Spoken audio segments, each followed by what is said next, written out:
इंदौर के रालामंडल अभ्यारण्य के जंगल में लगी आग के मामले में डीएफओ ने जांच के निर्देश दिए थे, जिसके बाद रालामंडल अभ्यारण्य के रेंजर द्वारा रिवेरा टाउनशिप के कॉलोनाइजर को नोटिस दिया है। दरअसल रंगपंचमी के दिन रालामंडल अभ्यारण्य के जंगल में आग लग गई थी। मामले की जांच डीएफओ द्वारा एसडीओ रालामंडल को सौंपी गई थी। मामले में एसडीओ दिनेश वास्किल का कहना है कि उक्त मामले में पंचनामा बनवाया गया है। साथ ही रालामंडल अभ्यारण्य द्वारा रिवेरा टाउनशिप के कॉलोनाइजर को एक नोटिस भी जारी कर जानकारी मांगी गई है। दिनांक 22 मार्च को रंगपंचमी का दिन था।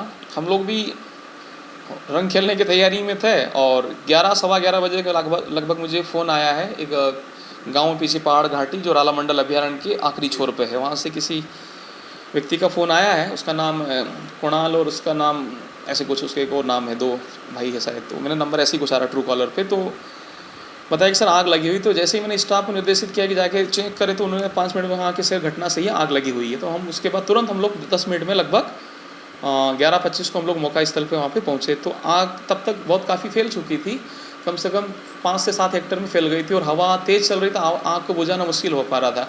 और फिर हमने स्टाफ को बुलाया और रंगपंचमी का दिन था, तो स्टाफ कुछ घर पे था या कुछ आ ही रहा था, ड्यूटी तो हमने उसने सभी की लगाई। ऐसा नहीं कि किसी को छुट्टी नहीं दी थी, लेकिन फिर भी कोई आने में थोड़ा देरी हो गई। तो हमने आग बुझाने की कोशिश करी, लेकिन फिर आग इतनी फैल चुकी, हवा तेज सी थी, बुझाते बुझाते अचानक हवा का झोंका आया था, आग पूरी फैल गई। तो इसमें रालामंडल अभ्यारण्य के कक्ष क्रमांक 260 और एक जो इंदौर रेंज का कुछ हिस्सा है 273 में आग फैली है। अनुमानित उसमें लगभग उस दिन लगा था कि 30-40, लेकिन अभी मापांकन के से 12 से 15 हेक्टेयर ऐसा कुछ आया और कुछ में 273 का कुछ हिस्सा उधर जो छूटा हुआ है जो इंदौर रेंज का आता है। तो उसमें आग इतनी फैली है, जो आग जो फैली हुई थी वो रिवेरा टाउनशिप जो रालामंडल की पहाड़ी के लगभग आधी पहाड़ी पे पीछे बसा हुआ, वो कैसे बसा हुआ उसको तो हमें इतिहास नहीं मालूम है, लगभग ऊपर से बसा। कई लोग मुझे पूछते हैं कि रालामंडल के ऊपर ये पहाड़ी के वहाँ तो अभ्यारण्य के वहाँ तो एक इस तरह से टाउनशिप बसी, तो उसका मुझे कोई अभी ज़्यादा नहीं, पुरानी है उसकी कहानी है। तो वहाँ से आग फैली, तो हम जाके फिर आगे फिर हम लोग बुझाते बुझाते हम लोग आगे बढ़े। तो लगभग मैं 12 बजे वहाँ पहुँचा हूँ, तो देखा कि जो आग फैली हुई थी वहाँ पे जो रालामंडल अभ्यारण्य की जस्ट बाउंड्री है, यानी 271 कंपार्टमेंट, वहाँ से थोड़ा सा उसकी बाउंड्री, उसके बाद कुछ हार्डली 15-20 मिनट में रालामंडल का 260 कंपार्टमेंट लग जाता है। तो वो घर के वहाँ से आग फैली, वहाँ पे कोई काम चल रहा है वेल्डिंग का ऐसा कुछ था, तो वहाँ से जो आग लगी बिल्कुल घर के वहाँ से जो घास चली, तो वो वहाँ पे चौकीदारों और वहाँ के जो सुपरवाइजर्स हमने पता लगा कि ये घर किसका है। तो उन्होंने बताया सर ये तो अश्विन मेहता नाम का कोई व्यक्ति, उसका यहाँ पे काम चल रहा है, उसका मकान है। फिर आग हम बुझाते रहे, फिर थोड़ी आग कम हो गई, तो उसके बाद आग का हिस्सा पहाड़ी पर चढ़ गया है। स्टाफ वहाँ पे पहुँच नहीं पाया था, नीचे ज़्यादा फैल रही नीचे। तो फिर हवा का झोंका आया था, आग फिर से 3 बजे बाद फिर से विकराल रूप लेके ऊपर तक फैल गई। इस तरह से हमने पूरे सुबह 11:30 लगभग से आग बुझाना शुरू किया, 11:25 से, तो लगभग हमको 6:30-7 बज गई।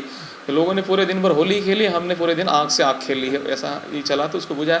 अब उसके कार्रवाई के संबंध अगर निर्देश की बात करते हैं, तो कार्रवाई के लिए जैसे मैंने निर्देश दिए थे, रेंजर को दिए निर्देश, हमारे स्टाफ को, उन्होंने पंचनामा बनाया, मौका मुआयना किया, उसका KML फाइल बनाई है, तो कार्रवाई उन्होंने प्रकरण जारी कर दिया है। अब उनके अनुसार जो वहाँ से बताया कि अश्विन मेहता का नाम से जो आया है, तो अब वो अभी तो POR ने जारी किया, तो अब उसको जांच करेंगे कि वस्तुस्थिति अश्विन मेहता का घर है कैसे, उसको अभी पता लगाया जाएगा। कॉलोनाइजर को यहाँ पे नोटिस भी दिया गया रेंजर के द्वारा, मुझे प्रतिलिपि प्राप्त हुई है, तो अभी कार्रवाई उसकी जारी है। अब देखो वहाँ से नोटिस का जवाब आने के बाद क्या जवाब देते कि घर किसका है, वो किसके घर होने की पुष्टि करते। भाई सुपरवाइजर चौकीदार ने बताया कि अश्विन मेहता का घर है, लेकिन कॉलोनाइजर का क्या बताना है, क्या जवाब मिलता है, उसके आधार पर आगे कार्रवाई की जाएगी।